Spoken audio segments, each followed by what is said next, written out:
Everywhere we go, people want to know who we are, so we tell them, we can't please them. Hi, I'm Robin Hoffman. I'm a public artist here in Charlottesville, Virginia. And some people want to know, what's a public artist? Well, a public artist can be somebody who campaigns for people that they think are going to make a difference in the community. And what do I mean by that? Well, an artist, first of all, I have to say I am doing this again because I'm coming back to Charlottesville Public Access TV, or the home Charlottesville Community Media Center is the home for Charlottesville Public Access TV. And I'm coming here this year again from my retirement because I've been driven by this idea that, unfortunately, my sister passed away in June of 2024. And so in order for me to really get to know her son and her daughter and her grandkids, she has 6 grandkids, I decided to spend Thanksgiving at my nephew Yanni's house this Thanksgiving. Anyway, what an amazing person. What an amazing, him and his wife live in New Jersey in like $1 million billion house. He's 42, self-made, kind of like why we bonded when we were talking about it, because he was 17 like me when he started a business, and I, provided for myself. He went to medical school, but then he decided he didn't really like that aspect of what he wanted to do in life. But he met his wife, Maria, in the school. Anyway, long story short, he's a Trump supporter. So after Thanksgiving, we would go back and forth, talking, texting, which I really don't like because, incomplete sentences, okay, it was a mess.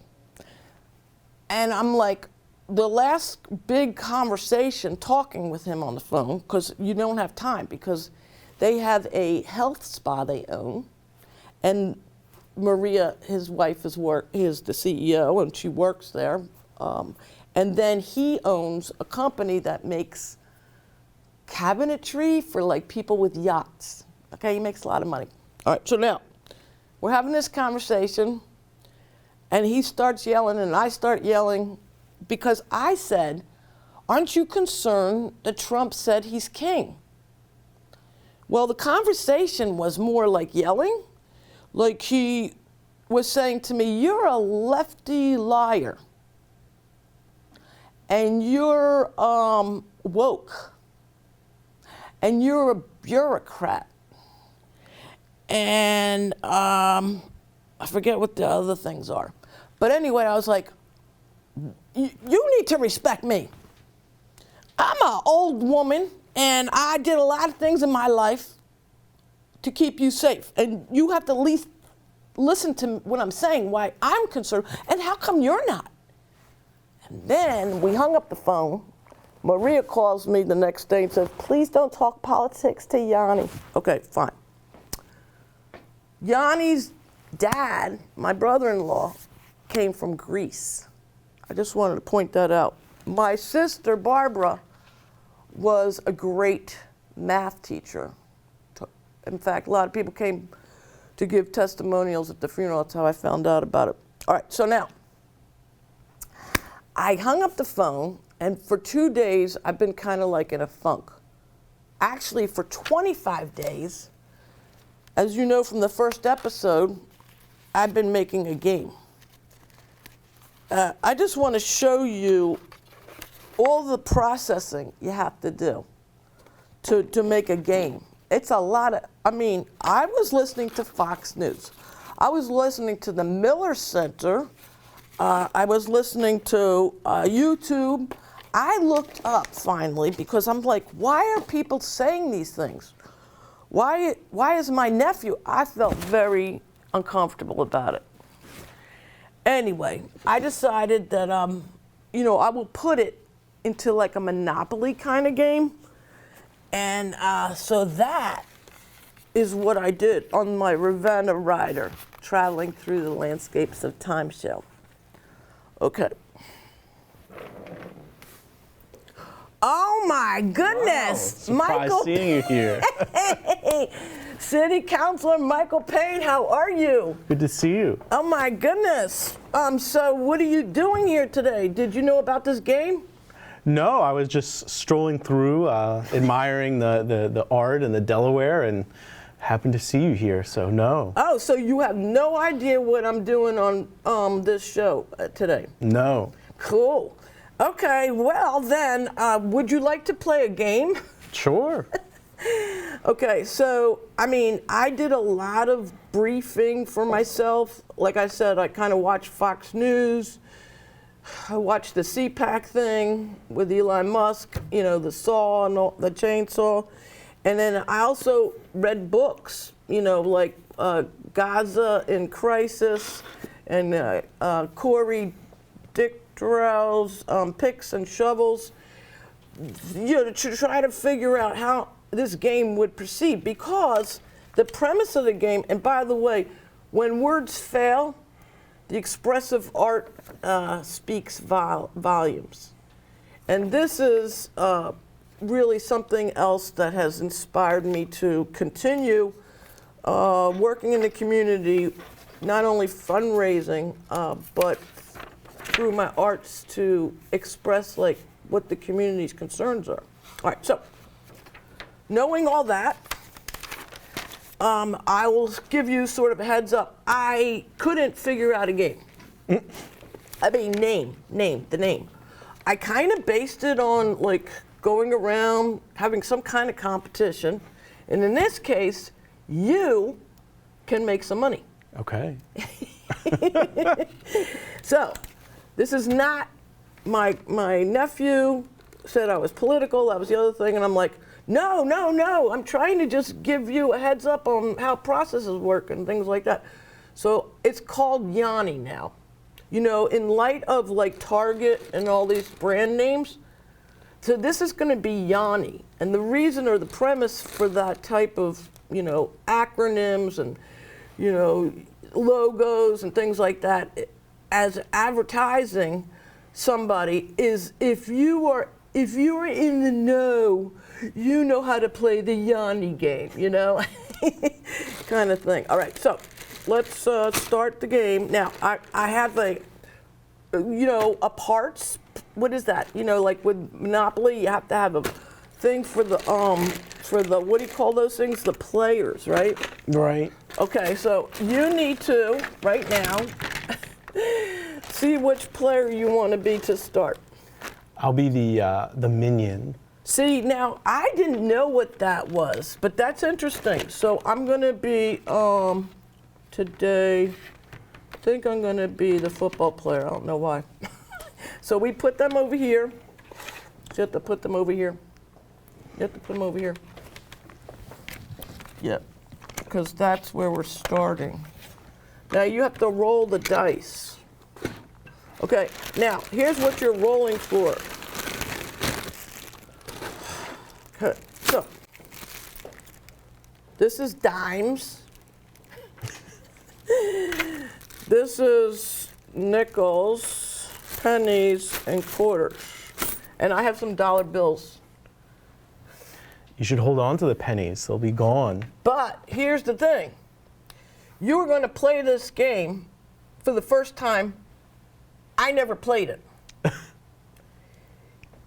And don't forget, you don't really know, but I've been immersed as much as everybody in the transition of our country being a democracy into a monarchy, where I was free to do whatever I want, to now I'm consumed with the idea that I can only do what my king says. Right. right? Isn't everybody feeling this? Well, I don't know. Okay, but anyway, so all those concerns I try to categorize, and the trump card, all right, so let me just say,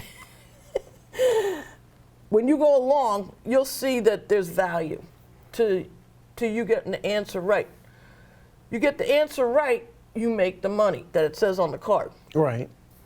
You get the answer wrong, you have to give the money. You owe the money. You're in debt, like Right. $1 trillion debt. Or you could be if you don't know the answer, right? Right. Okay, so the solution for you to be able to make money also and give it to some nonprofit of your choice is the premise of the game. In my art world, that's what I like to do. I like to make art, right? And then give it to a nonprofit, like when I started the TV show in the first place was for Right. the Charlottesville Free Clinic, Right. which is not free, by the way. Yeah. It is that I, as a nurse, an RN, was there doing assessments free. People like, what's her name? Who's the supervisor? Longtime supervisor. Her husband's Ann Malik. Ann Malik, longtime supervisor. Her husband was volunteered to do the dentist thing. You know, so, and then there was a doctor for urology just for men to get reproductive health. And there was somebody for, gynecology, for women to be able to, but what happened is people even on the downtown mall, business owners used it. And the reason was, first of all, the doctors and everybody were seasoned volunteers. Like these were people, not just interns or residents. These were people that were actually here in UVA or Martha Jefferson for years. So this free clinic actually was going on for 20 years before I volunteered. Anyway, so I felt like I wanted to do animation with the video and blah, blah, blah. Long story short, I started, Cal Tate, our original, who passed away, director, Charlottesville Public Access TV, he told me after I did this orientation shoot, he said, you could make money. So I was like, really? And that's how this all happened, and that's why I did it for 14 years. But here, you're gonna make money. Isn't that funny? All right. Okay, all right, so here's your dice. Just Good roll luck. it. Yes, and you gotta go this way. How many steps, or whatever it's called? Okay, 3. Okay, now you gotta get that thing. I think I just opened this up. I think you all open up all. I didn't even think of that. Okay, oops. Oh, poor minion. Oh, what happened? Okay, here we go. Sorry, go ahead. All right. Bipartisan, party, third parties. Okay, so you need to answer if there's a third party bipartisan in Congress or Senate. So there's no third party elected in the Congress or Senate, but there are independents, but they're not part of a third party. Okay, you get 5 cents. Okay, keep going. Oh wait, I gotta go. Right. Okay. 3. Oh, I'm on there too. Let's see what it says. Spell out AFD, DEI, NIH, and CPAC. I really can't. I only know the acronyms, so I don't make any money, but I have to give 5 cents. Okay, but I know, for instance, I know something about each one. Okay, so quickly. AFD is the right-wing German, kind of like they are saying that they want to be white supremacists, or just like a party where they only like people, selective people. And they want those selective people, I think it's very wealthy, who are like here deciding that they're going to tell everybody else what to do. I don't know, something like that. Okay, and the EI is, you get this, and I have to, well, we'll see if I get it. Okay, and the DEI is really what they had to start as an agency for people who, well, till 1970, couldn't go to college, couldn't then make a living because they were black or of some immigrant nationality or whatever that they were biased against. There was redlining, there was all kinds of stuff going on where people just couldn't buy a house, they couldn't make a living because nobody wanted to hire them because they had this bias, okay? I don't know, prejudice really. But that's been going on forever, but because we as a country have been trying very hard, the woke people, that was the other thing I was called, the elected officials that Michael Payne and Bernie Sanders and Kamala Harris and all these people have been trying to show the humanism and the empathy that goes with making policy. And this was specifically for people of different ethnic backgrounds that were, when I went to school when I was a little kid, it was so hard pressed to see somebody from a different country come into my classroom. I was in a public school. That the teacher would say, make a whole big distinction. She's from Korea, blah, blah, blah. An introduction. But so by the time DEI came along, was really because people were killing each other over their ethnicity. And then NIH is something really to my heart. National Institute of Health helped, even with the Republicans, for many, many years. Reagan, it started with Reagan, changing the healthcare system, very important, crucial labs, science, development, and you need that because it's an umbrella of different services that we have that process our drugs, that process our vaccines, but certainly these are scientists. So we need to, support that. And the CPAC they supported Trump, and they supported him through the Palestinian war, and I'm just like, no. But anyway, that's all I know. Do I get a nickel? Yes. Okay, I got a nickel. Got rolled dice. 5. 1, 2, 3, 4, 5. How much is that? 6 cents. I think that's funny. Social media, antisocial. Okay, I'm sorry, I forgot what it was. Okay, so social media, when did that start? Social media, I think it started early 2000s, but I think a big inflection point was around 2010 and 2011, which I think is when you first saw really universal adoption of smartphones.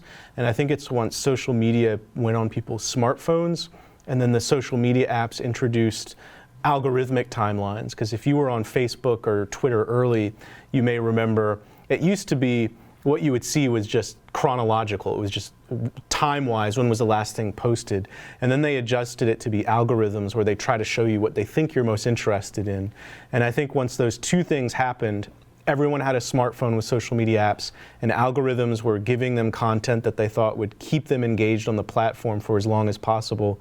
I think that's when social media really started making our society go haywire, because people would get addicted to social media, addicted to the dopamine rush of getting likes, as well as just being on the platform.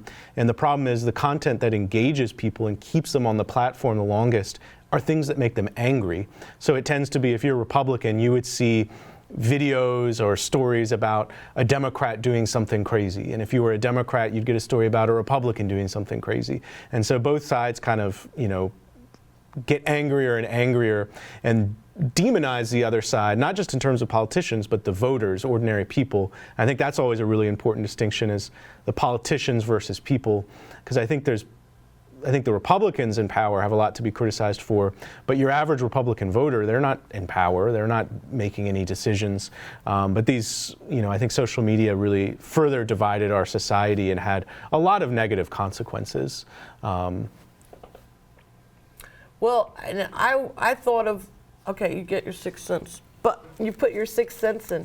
But what I thought about certainly was the idea of social media causing people that I know to think that they had friends, that they didn't. And to this day, like some people are blue collar, well, people who work, for instance, I know somebody who's a machinist, electrician for Coors or something like that. And when he never was on social media, and then when he retired, so for the last 10 years, he thinks the people on TikTok and Facebook are his friends. Yeah, well, I think that's definitely part of it. And I think you see across the United States from every demographic group, young to old, I think there's been a significant rise in loneliness and social isolation. You can look at the data of fewer people going to civic groups, going to organizations like a church or faith organization. People are just way more isolated, which accelerated during the pandemic even further. And like you said, a lot of people have turned to online and get into online Facebook groups or subcultures online with people they've never met before. But for a lot of those people, it ends up radicalizing them. I have people I know who, similarly were retired and got into Facebook groups about, how, vaccines are a conspiracy to kill and control the population. And I mean, they would just spend hours a day reading that content, engaging with people, and I think it really distorts your view of reality. That's why I was yelling with my nephew recently after the King thing, because I said, where are you getting this information from? And Bill O'Reilly, and specifically Steve Bannon, who was locked up for doing just this, are sort of controlling this ideology. The same thing that Trump says, they say, and it's just repeated over and over, where I'm woke and I'm what? Lefty. Anyway, okay, let's roll the dice. Your turn. Okay. Two. Where am I? I'm over here. 1, 2. Oh no. So this is the chance card. I mean, what? Go to jail card.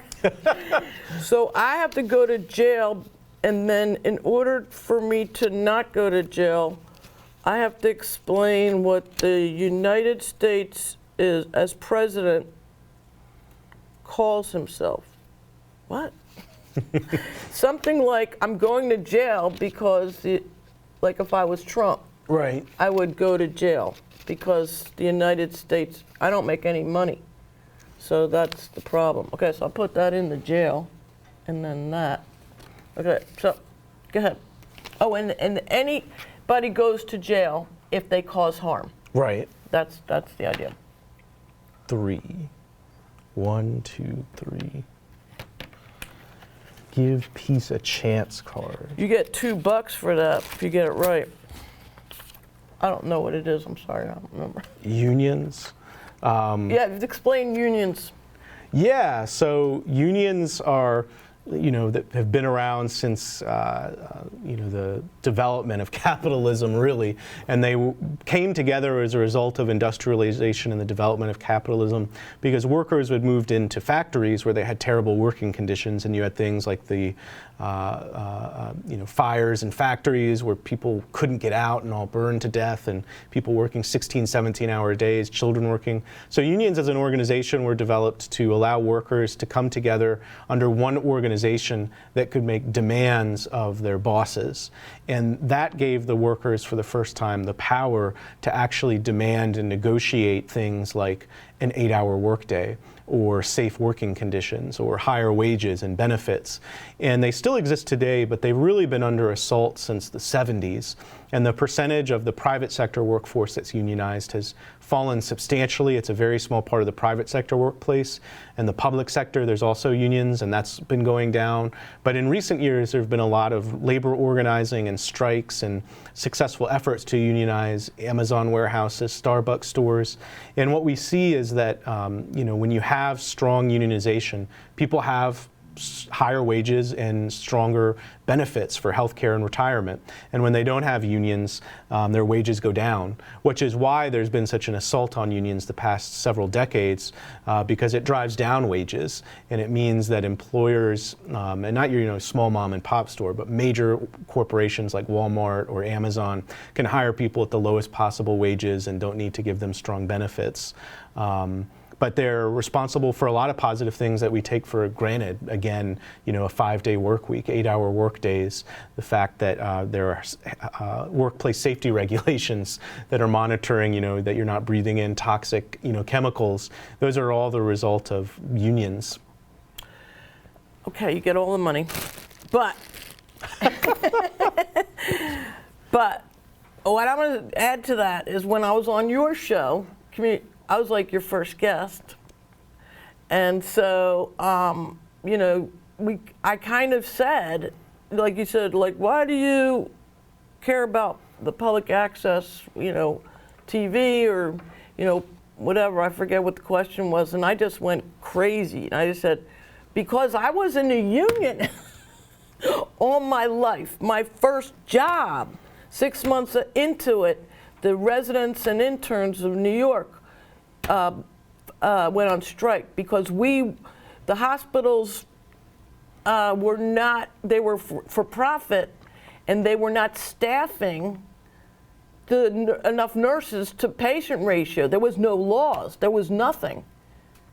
And when I came here, by the way, how many years later? So it's 1980 to 2006. What is that? 30 years later? Yeah. Okay, 30 years later, I came to Virginia to work as a nurse. And I did these interviews and stuff, and I said, where are your standards of practice? You see, as populations grow in cities and stuff, you have to make, that's why they have the NIH, that's why they have the CDC, that's why they have these different agencies, because everybody has a job of overseeing how patients don't get harmed, or the general population doesn't get harmed from your medications, and if they did, how it communicates. So the way you communicate, like I was a school nurse at some point too. Not only was I a hospital administrator for NYU, but I was a school nurse, and as a school, okay, I'm going crazy, but anyway, I had to call the CDC if somebody had the mumps. Okay, let's Right. go on. Okay. Oh, 25 seconds. Okay, so Michael, this was amazing. I need to continue playing this game. Will you join me for episode 3 or 4 or something like that in the meantime? Yeah, happy to be back. What do you do during the day? Are you working? Do freelance work, and then city council work sometimes during the day as well, meeting with constituents, responding to emails. But yeah, stay busy. Okay, so thank you very much, and this was a pleasure. Definitely, same.